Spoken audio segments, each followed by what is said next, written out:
Dumako naman tayo sa balitang sports. Back-to-back-to-back championships patungo sa kaunahang PVL Grand Slam. Iyan ang matagumpay na nasungkit ng koponan ng ngayon 10-time PVL champion Creamline Pool Smashers matapos ang laban kontra Signal nitong Huwebes. Alamin ang mga naging kaganapan sa PVL Invitationals sa balitang ito. Ang dugong kampyon ng Creamline Pool Smashers matapos kobrahin ang tropeyo sa Invitational Conference ng Premier Volleyball League kontra Signal. Matapos ang 5-set Invitationals Finals game kontra Signal nitong Huwebes, matagumpay na naselyuhan ng Cool Smashers ang panalo sa scores na 21-25, 25-17, 20-25, 26-24 at 15-13. Makaraang masungkit ang Invitationals crown, ito na ang ikasampung kampyonato ng Creamline sa PVL at ang kauna-unahang Grand Slam sa league.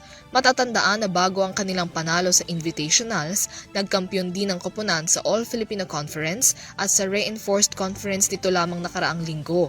Pinanghawakan ng koponan ang anilay matagal na nilang samahan at pagkilala sa kanilang mga roles sa kanilang team kahit pa dumaan ng dalawang conferences na hindi nila kasamang maglaro ang kanilang mga star players.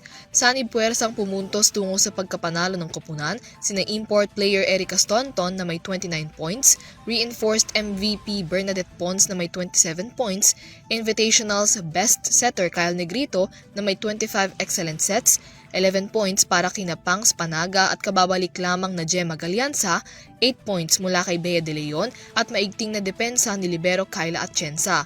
Itinanghal naman na most valuable player ng Invitationals si Cool Smasher Michelle Gumabaw na top local scorer at ikalima sa league na may 59 points, number 2 spiker na may 37.96% success rate at ikaapat sa league pagdating sa services.